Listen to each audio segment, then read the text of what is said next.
Buenas tardes a todos. Yo estoy encantada de estar aquí y agradezco mucho a Emmanuel Guigón esta invitación para festejar los 100 años del Manifiesto Surrealista. Nada me podría gustar más, sobre todo nada me podría gustar más que sea el 15 de octubre, es decir, Santa Teresa de Ávila. C'est une coïncidence. Pero en realidad uno lo primero que hace es preguntarse qué tendrá que ver la mística con el surrealismo, ¿no? Parece casi un oxímoron, porque si nos atenemos a nuestras ideas preconcebidas, la mística tiene que ver con la religión, y en principio el surrealismo es esencialmente arreligioso, como en general las vanguardias del siglo XX. En los últimos años, la investigación, yo diría que ha ido derrumbando esos prejuicios, o al menos haciéndolos más inciertos y más sutiles. Para poner solo un ejemplo, citaré Traces du Sacré, una exposición del Centro Pompidou de 2008, con un magnífico catálogo, en el que, como en una excavación arqueológica, se descubren estratos muy desconocidos, como por ejemplo el hecho de que la lengua ignota de Hildegard von Bingen fuera la fuente de los célebres poemas fónicos recitados en el Cabaret Voltaire, es decir, en pleno escenario dadaísta, allí donde sucedía ese constante ataque a los valores imperantes en una sociedad burguesa, capitalista y cristiana, ya fuera protestante o católica. Todo aquel espíritu de revuelta parece converger y concentrarse en esa maravillosa imagen de Hugo Ball recitando su poema fónico Caravane, en la que el aparente ridículo queda de pronto aplastado por el desnudamiento escandaloso de lo que no puede ser sino el rumor del alma.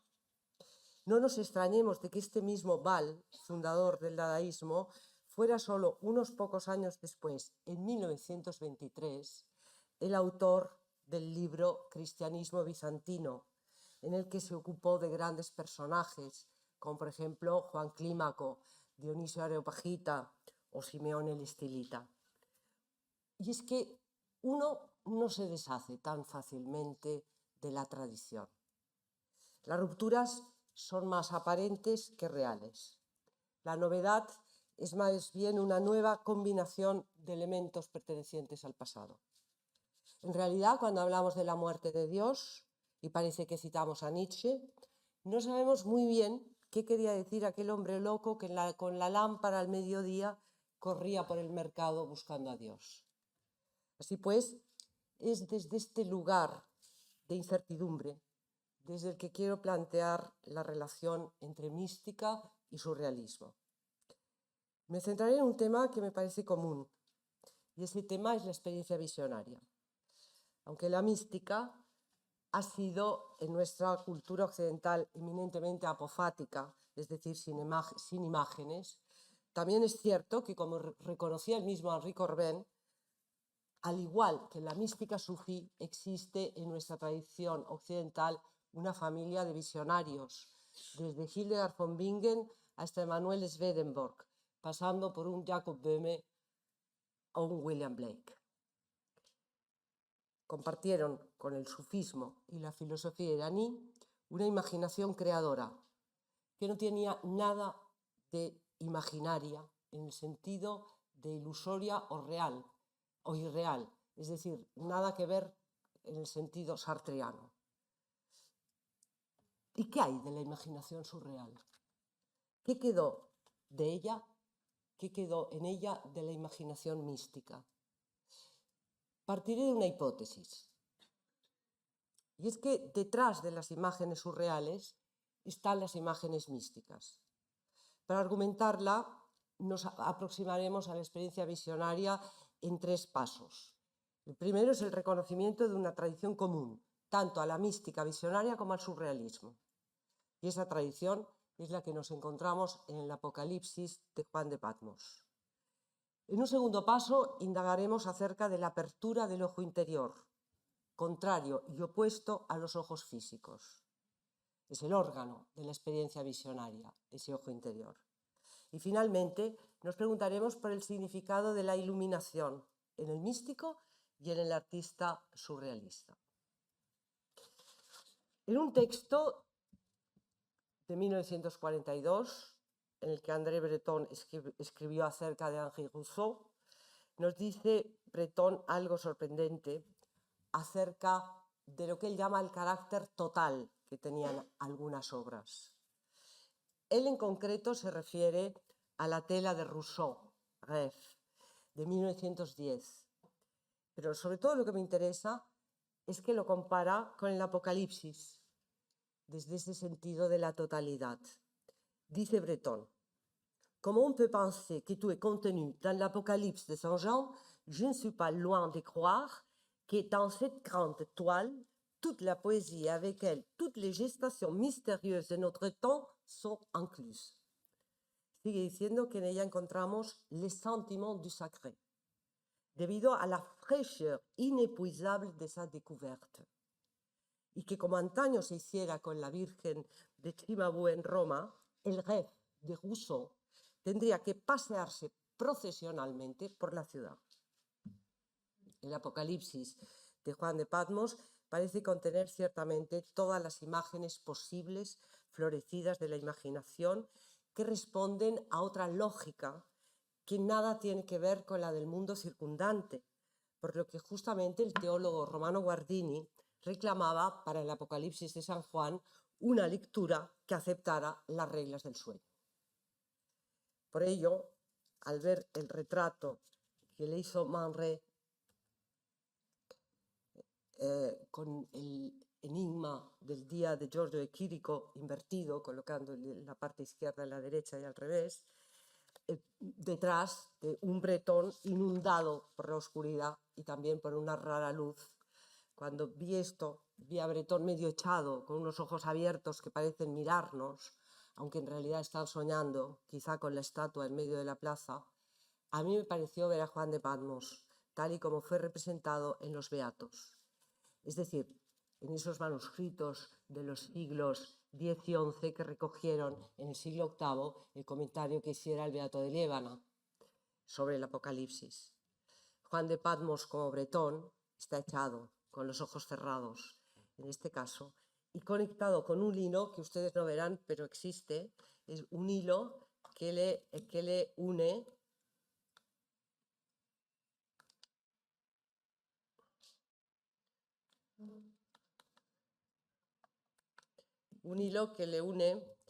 desde sus ojos llega hasta ese círculo que es la figura que encierra la teofanía, según las normas iconográficas de la época. En este estado, entre el sueño y la vigilia, ascienden o descienden las imágenes, aquellas que Breton entendió procedentes del inconsciente y Juan de Patmos como las recibidas por Dios. Y así, a mí me parece oír a André Breton cuando leo a Hildegard von Bingen, que dice: un tiempo después vi una visión maravillosa y misteriosa, de tal modo que todas mis vísceras fueron sacudidas y apagada la sensualidad de mi cuerpo. Se desparramaron gotas de suave lluvia de la inspiración de Dios en la conciencia de mi alma, como el Espíritu Santo empapó a San Juan Evangelista cuando chupó del pecho de Cristo la profundísima revelación, por lo que su sentido fue tocado por la santa divinidad y se le revelaron los misterios ocultos y las obras al decir: en el principio era el Verbo, etc. En la Edad Media fueron identificados como una única persona el Juan, discípulo amado de Cristo, recostado en el pecho de Cristo en la última cena, el Juan del cuarto evangelio, en principio era el Verbo, y el Juan que se fue a Patmos para allí recibir las imágenes apocalípticas. Hildegard, en tanto que visionaria, necesitaba fundamentar en las Sagradas Escrituras sus experiencias. Juan de Patmos era el modelo perfecto del fenómeno visionario, ya que el Apocalipsis era considerado desde San Agustín hasta Ricardo de San Víctor testimonio ejemplar de imágenes no creadas por la fantasía del hombre, sino de imágenes de seguro origen divino. Por su parte, André Breton también tiene que recurrir al Apocalipsis para distinguir imágenes, como la de la tela de Rousseau, con respecto a otras que en cambio están carentes de gestaciones misteriosas. Y son justamente esas otras, como la tela de Rousseau, las que despiertan el sentimiento de lo sagrado, dice literalmente Breton. Es cierto, Breton no habla de Dios, sino de algo mucho más ambiguo, como es ese sentimiento de lo sagrado, y se acerca a la blasfemia, está claro, y con ello a la provocación, al comparar a la mujer desnuda en la selva con la Virgen de Cimabue. Pero está claro que está jugando en el terreno de la religión. Cuando se interesa por el espiritismo, Breton establece la distancia con respecto a la escritura automática, pero no puede dejar de confrontarlos, concluyendo su célebre Message automatique, publicado en 1933 en Minotaur, termina con una alusión a Santa Teresa de Ávila, en la que brilla su ambivalencia. Termina Breton diciendo: par le seul fait qu'elle voit sa croix des bois se transformer en crucifix des pierres précieuses et qu'elle tient tout à la fois cette vision pour imaginaire et sensorielle, Thérèse d'Avila peut passer pour commander cette ligne sur laquelle se situent les médiums et les poètes. Malheureusement, ce n'est encore qu'une sainte. La distinción, de todos modos, entre visión imaginaria y sensorial, como bien vio Breton, es crucial, pues su confusión, confundir lo sensorial con lo imaginario, de inmediato nos introduce en el territorio de la patología. Como Teresa, una visionaria al filo del 1400, Juliana de Norwich, también distinguió entre la imagen sensorial, es decir, aquella percibida a través de los sentidos, de aquella otra imaginaria, producto de la facultad imaginativa, al sostener que si la sangre de Cristo que estaba viendo hubiera tenido, dice Juliana, sustancia, habría inundado toda su cama. Lo cual revela que perfectamente sabía distinguir una cosa de otra. Y esa idea de superación y de progreso que se apodera de Breton al escribir la última frase, es esa que concibe que, claro, la santidad es una fase anterior e inferior a la época del arte, del artista y del poeta. Pero eso sí que en Breton es un grave prejuicio que actualmente la historia está solucionando. Las imágenes que deberán alimentar el arte surrealista tendrán que referirse a un modelo interior, manifestó Breton en Le surréalisme et la peinture, publicada por vez primera en 1928. Y continúa diciendo que ahora lo que tenemos que saber es qué entendemos por modelo interior, dice Breton. Pero volvamos ahora a formular las preguntas. ¿Qué es lo que hay que ver? ¿Cuál es el órgano que ve lo que hay que ver? Y a ambas preguntas responden las frases iniciales que abren Le surréalisme et la peinture. Dice Breton, de un modo magnífico: l'œil existe à l'état sauvage. Les merveilles de la terre à 30 mètres d'auteur, les merveilles de la terre à 30, non, de la terre, lo primero, à 30 mètres d'auteur, les merveilles de la mer à 30 mètres de profondeur, n'ont guère pour témoin que l'œil hagard, qui pour les couleurs rapporte tout à l'arc-en-ciel. Il préside à l'échange conventionnel des signaux qui exigent, paraît-il, la navigation de l'esprit.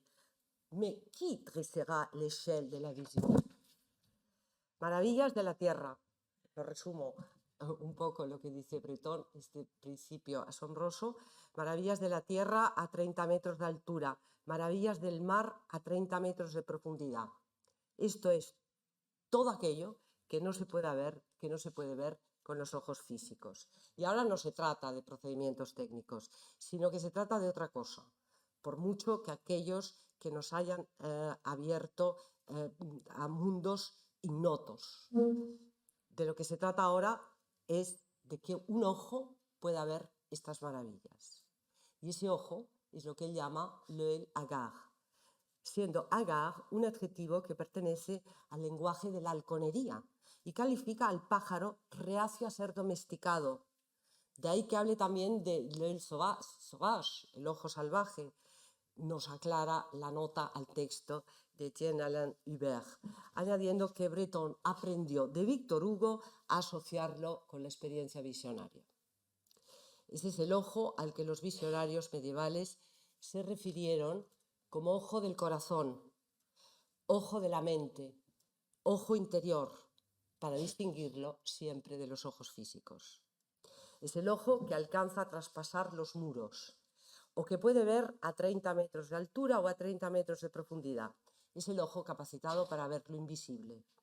Cuando Breton se pregunta al final de este primer párrafo, ¿quién levantará la escala de la visión?, yo no puedo dejar de recordar la miniatura de un manuscrito de Christine de Pizan, en la que ella está junto a Sibila, que es su guía en el viaje, y la Sibila le enseña la escala que Dios le acaba de lanzar desde el cielo. No es por azar que la escalera es el símbolo a lo largo de toda la Edad Media que sirve para marcar con toda precisión el estado en que se encuentra el progreso espiritual. Vamos ahora a este ojo interior. Vamos a tratar de comprender qué es ese ojo interior. En la Edad Media se pensó en la existencia de unos sentidos interiores, distintos de los exteriores, pero en perfecta correspondencia con ellos. O sea, que a los 5 sentidos exteriores correspondían 5 sentidos interiores, siendo la vista el más privilegiado de todos. Algunas imágenes resultan muy aclaradoras de esta teoría que se impuso sobre todo a partir del siglo III con Orígenes. Me refiero a una miniatura que se encuentra en el Salterio de San Luis, en que la inicial B genera 2 espacios opuestos por los distintos modos de percepción. En la parte superior nos encontramos al rey David, que desde una ventana mira el cuerpo desnudo de Betsabé, mientras 2 doncellas le están ayudando en el baño. El célebre pasaje bíblico sirve aquí para ilustrar la mirada con los ojos físicos. El objeto de la mirada es el cuerpo de una mujer que despierta la concupiscencia, el voyeur, diría San Agustín, por ejemplo. En el registro inferior, en cambio, el paisaje naturalista se ha transformado en un fondo ornamental. Sobre una roca está arrodillado el rey santo, San Luis, cuyas manos están unidas en posición de rezo. Con los ojos abiertos, mira, sin embargo, lo que no puede ser visto con los ojos físicos, tal y como nos indica esta figura geométrica, la mandorla, que separa totalmente lo que hay dentro del resto. La mandorla, tal y como ha explicado muy bien la simbología, es la intersección de 2 círculos, habitualmente identificados como tierra y cielo.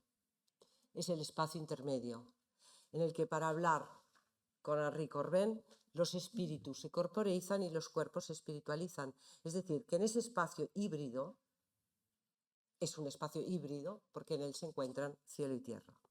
Y lo inteligible adquiere forma sensible y lo espiritual, lo inteligible adquiere forma sensible y lo sensible se espiritualiza. Ese es, propiamente hablando, el lugar del símbolo. En el interior de la mandorla vemos a Cristo Majestad, sentado en un arco y sosteniendo la esfera del mundo en su mano izquierda. Esta teofanía fue así resuelta desde el siglo V, aunque se expandió con gran fuerza, como todos ustedes saben, en el arte románico, para ocupar el ábside de las iglesias. El estilo gótico lo retiró de las catedrales, pero continúa apareciendo en manuscritos como este, fechados en el tercer cuarto del siglo XIII. La visión teofánica no puede suceder con los ojos físicos. Nos encontramos ante el mundo invisible al que solo llegan los ojos interiores. Esa misma duplicidad de ojos interiores y exteriores es la que, a mi modo de ver, plasmó André Masson en su retrato de Breton de 1941. 2 rostros de perfil, el de la derecha con los ojos abiertos, el de la izquierda con los ojos cerrados, y en medio las imágenes interiores que solo pueden proceder de la imaginación o quizás de la memoria. Masson parece haber ejercido de cirujano, como diría Merleau-Ponty, abriendo el cerebro de Breton y mostrando su funcionamiento del mismo modo que la percepción sensorial nos abre al mundo. En cualquier caso, en el surrealismo se asentó la idea de que el ojo interior solo puede despertar con la destrucción del exterior. Son dos imágenes fundacionales del surrealismo y una preciosa historia las que vienen a argumentar este hecho.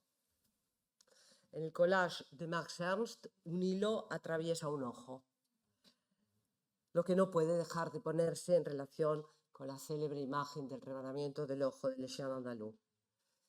Como precisó Werner Spies, la cubierta de Repetición de Paul Éluard, ilustrada por Ernst en 1922, es 7 años anterior al Chien. Y además, en ambos casos, no se trata tanto de un motivo sádico, sino de la clausura del ojo exterior para activar el interior. La historia que les comentaba es estupenda y es la de Victor Brauner, también conocida de todos. Fue Pierre Mabille quien la contó en Minotaur en 1939. En una reyerta con Óscar Domínguez, este le lanzó un objeto punzante que lo dejó tuerto, pero que es algo que Brauner ya había profetizado con un autorretrato anterior al suceso en el que ya se había visto con un solo ojo. Mabille recogió el testimonio de Brauner, según el cual el pintor afirmó que tras perder un ojo, su creatividad había aumentado inmensamente. En el arte medieval, sobre todo en el arte románico, se alude a la potencia del ojo interior siempre a través, o por lo general, a través de la multiplicación de un órgano, que es lo que Raffaele Petazzoni llamó figuras sembradas de ojos.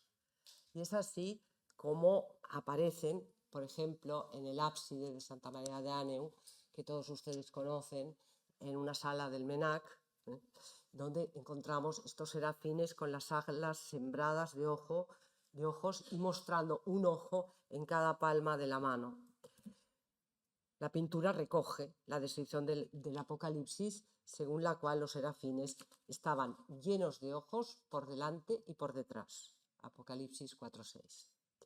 También en la primera visión de Hildegard von Bingen, de su primera obra revelada, El Estivias, encontramos al pie de la montaña una figura sembrada de ojos, que ella describe así. Dice: delante de él, al pie del monte, estaba una imagen llena de ojos, en la que a causa de aquellos ojos no era capaz de discernir forma humana.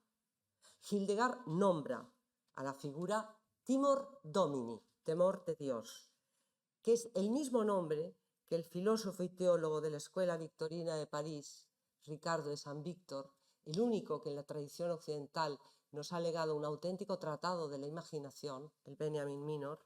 También Ricardo de Saint Victor le llama a la imaginación, a la facultad imaginativa, la llama temor de Dios. En la obra de Hildegard, esta figura inicial parece advertirnos que todo lo que vamos a ver a continuación, tanto en las imágenes textuales como en las visuales, nada tiene que ver con los ojos físicos, sino que procede todo de los ojos interiores. Multiplicación del órgano, desplazamientos o heterotopías constituyen los modos habituales para significar a ese otro ojo a partir del cual acontece la visión. La absoluta otredad del ojo visionario quedó plasmada en una plancha de l'Histoire naturelle de Max Ernst, la serie de frottages que creó el artista a partir de una experiencia visionaria. En El ojo en la mitología, su simbolismo, Juan Eduardo Cirlot alude a esta plancha diciendo que basta contemplar la serie de frottages de Max Ernst, obtenidas por transformación simbólica de imágenes logradas por simple frotamiento de materias distintas bajo un papel, para advertir la importancia del ojo desplazado en esta contemporánea iconografía que constituye la viviente paradoja de una religión profana. Sobre esta paradoja. Pero detengámonos ahora en Max Ernst, que se presentó a sí mismo como un visionario y que derivó sus mayores descubrimientos, el collage y el frottage, del despertar del ojo interior o de lo que él llamó facultades visionarias. Es El día lluvioso de 1919 en Colonia, y fue la mirada a un catálogo en el que figuraban anuncios de toda clase de disciplinas, matemáticas, geométricas, antropológicas, zoológicas, botánicas, anatómicas, mineralógicas, paleontológicas, etc., dice Max Ernst, lo que le perturbó. El 10 de agosto de 1925, también era un día lluvioso, ahora en un hotel a orillas del mar, se quedó sorprendido ante la impresión que le producía un suelo cuyas ranuras se habían acentuado a causa de innumerables lavados y que le recordaban a un tablero de falsa caoba situado frente a su cama de la infancia. Fue de los tablones de ese suelo de donde sacó por vez primera una serie de dibujos, colocando sobre ellos al azar unas hojas de papel que frotó con el lápiz. También en esta ocasión pudo comprobar la intensificación súbita de sus facultades visionarias y la sucesión alucinante de imágenes contradictorias. Por ello, Max Ernst se autodefinió como aquel que había visto. Yo he visto, es la expresión repetida de un texto en el que se despliegan los más fabulosos paisajes. La referencia al fenómeno visionario en Ernst está clara, es Arthur Rimbaud. Dijo Ernst: yo que soy un hombre de constitución ordinaria, y dice entre paréntesis, empleo las palabras de Rimbaud, he hecho todo lo posible para convertir mi alma en monstruosa. Como nadando a ciegas me he hecho vidente, he visto, y me he encontrado, para mi sorpresa, enamorado de lo que veía, deseoso de identificarme con ella. La carta, dirigida a Paul de Meny y fechada el 15 de mayo de 1871, Rimbaud le hablaba de hacerse el alma monstruosa, lo que equipara a hacerse vidente. Je dis qu'il faut être voyante, se faire voyante. Y prosigue diciendo que el poeta se hace vidente, visionario, por un largo, inmenso y razonado desarreglo de todos los sentidos. Ese es el dérèglement de tous les sens, apelando para tal fin a todas las formas de amor, de sufrimiento y de locura. Rimbaud escribe esta carta 6 años después del estreno del Tristán de Wagner, en el que en el tercer acto se oye exclamar a Tristán: ¿cómo? ¿Oigo la luz? Wie höre ich das Licht? Ja, die Leuchte verlischt, lo que manifestaba justamente ese desarreglo de los sentidos, el síntoma del desvarío del héroe. Y quizá la llegada de Isolde solo fue una alucinación de Tristán. Pero el oír la luz tristaniana es también testimonio de que los que están en acción son los sentidos interiores, proclives siempre a este tipo de sinestesias. Y finalmente llegamos a las iluminaciones. En el año 1141, Hildegard von Bingen tuvo una iluminación que ella expresó del siguiente modo.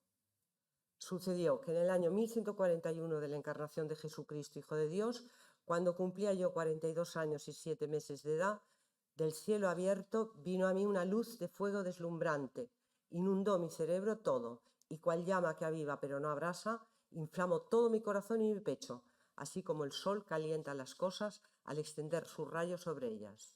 Y de pronto gocé del entendimiento de cuanto dicen las Sagradas Escrituras, los Salmos, los Evangelios y todos los demás libros católicos del Antiguo y del Nuevo Testamento, aún sin poseer la interpretación de las palabras, de sus textos, ni sus divisiones silábicas, casos o tiempos. El texto se acompañó de una miniatura que recogió el suceso extraordinario. Lo hizo de un modo literal, representando la luz de fuego deslumbrante como lenguas de fuego, llamas, que penetran en su cerebro, ante la mirada asombrada del monje que introduce su cabeza en el lugar en que ocurre eso extraordinario, en la celda. Ese es el principio de Scivias, la primera obra revelada de Hildegard.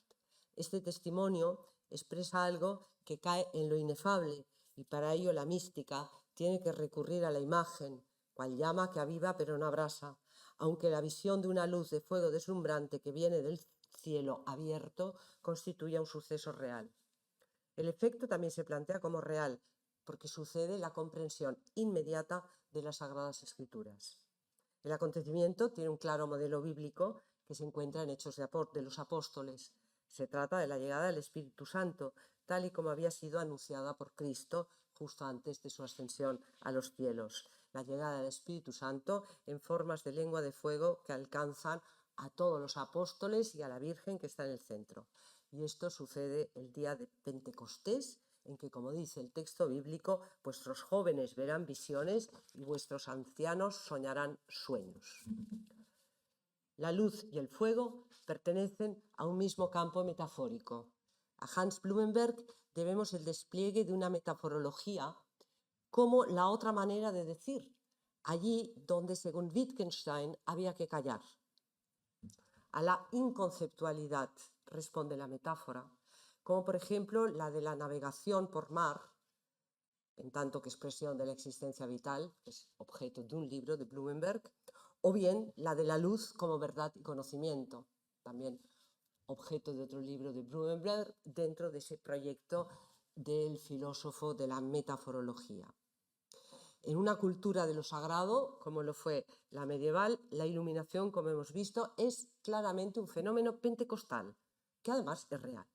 En una cultura moderna, la iluminación continúa siendo una efectiva imagen para el conocimiento. De nuevo, aquí se encuentran la mística y el surrealismo.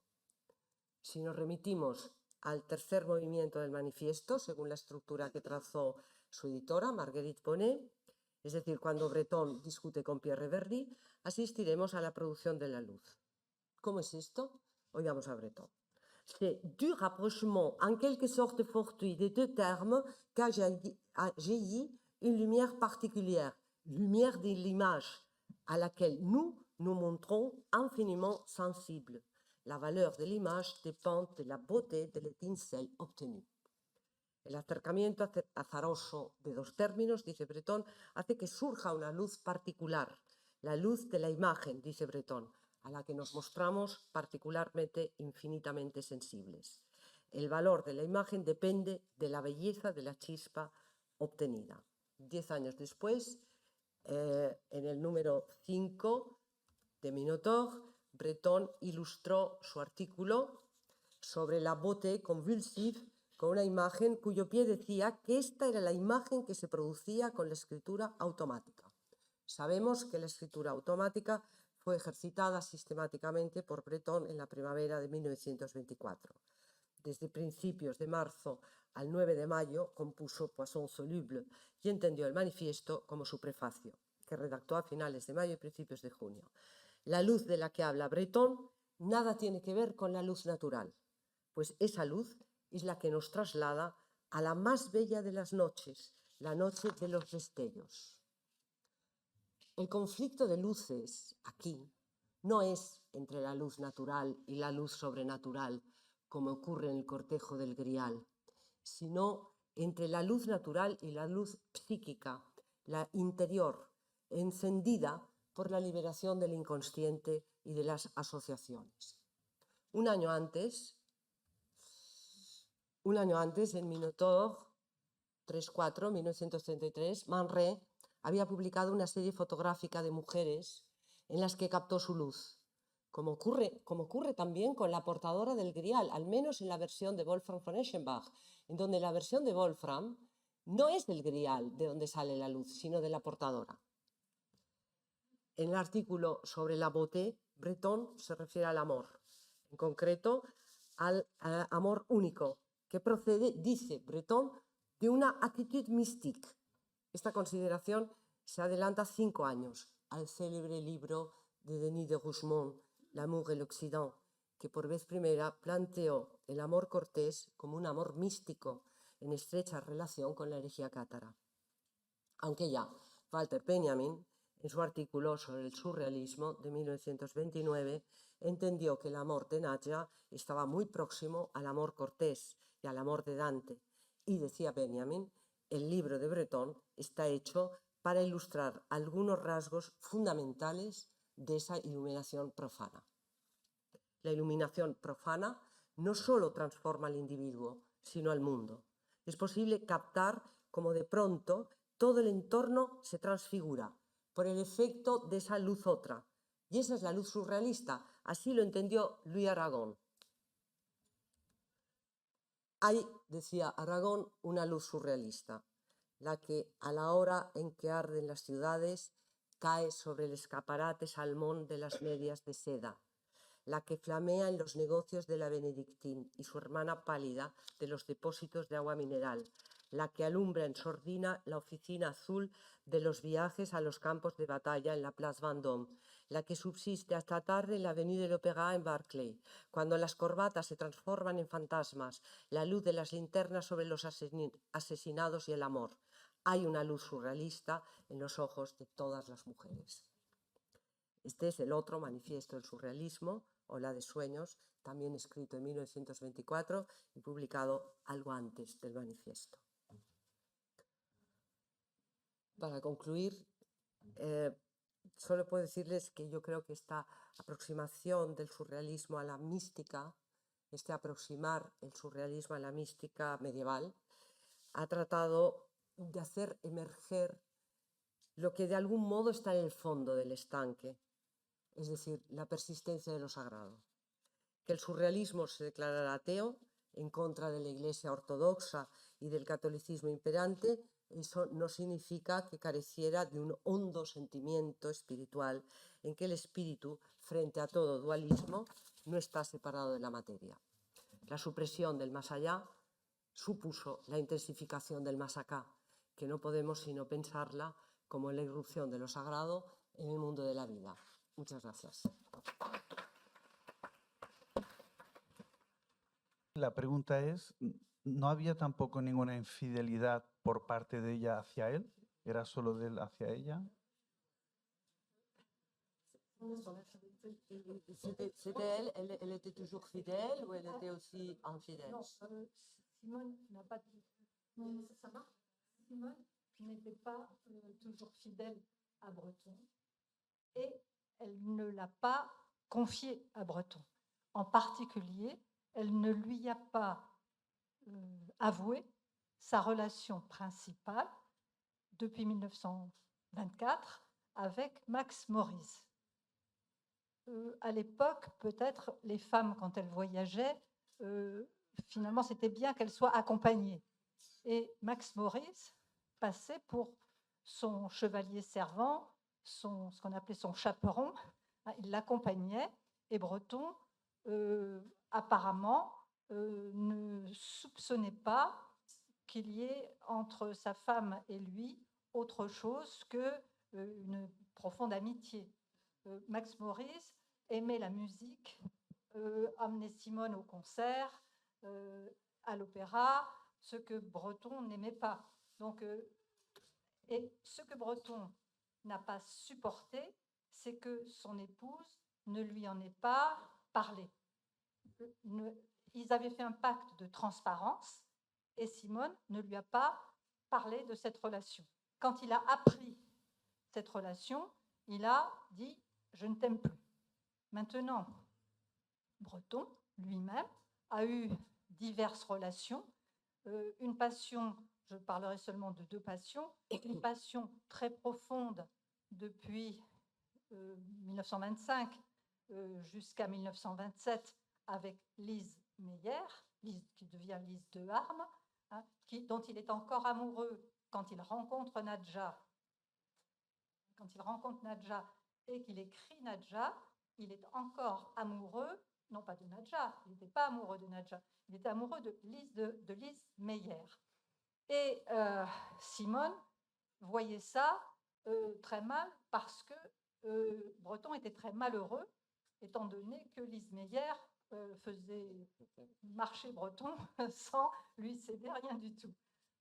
Et à la fin de Nadja, du livre Nadja, vous avez vu qu'il est question d'une autre femme, si vous avez bien lu Nadja jusqu'au bout. Cette femme, c'est Suzanne Musard. Et c'est celle-ci qui va créer vraiment le drame, parce que Breton tombe amoureux de Suzanne Musard, qui est capricieuse, qui l'aime et qui aime aussi, ou qui n'aime pas, mais qui vit avec un autre écrivain qui s'appelle Emmanuel Berle, et qui est tantôt chez Breton. Quand elle est chez Breton, elle veut aller chez l'autre. Quand elle est chez l'autre, elle veut aller chez Breton. Et ça rend Simone complètement c'est complètement folle, c'est insupportable. Et donc Simone s'en va très souvent. En 1928, elle est presque jamais là. Hein, et voilà. Et elle finit par, Breton finit par lui demander de divorcer. Breton lui demande de divorcer pour pouvoir vivre avec Suzanne. À ce moment-là, Simone lui avoue qu'elle est en colère et elle lui dit « Mais oui, bon, moi-même j'avais un amant ». Et là, c'est le clash complet. Hein, et le divorce va être prononcé quelques années plus tard. Voilà. Mais l'infidélité, Simone a eu d'autres aventures avec d'autres surréalistes, en particulier avec Boiffard. Elle était sensible, hein, elle aimait bien qu'on soit amoureux d'elle. Hein, donc, et là, peut-être que Breton était au courant, mais ça lui paraissait insignifiant. Ok, merci. Como tengo el micrófono, usted ha mencionado también que Robert Desnos era el plus doué, el más dotado de todos. ¿En qué sentido? Para soñar, vale. Voilà, pour les sommeils hypnotiques. Ok. Voilà. S'endormir.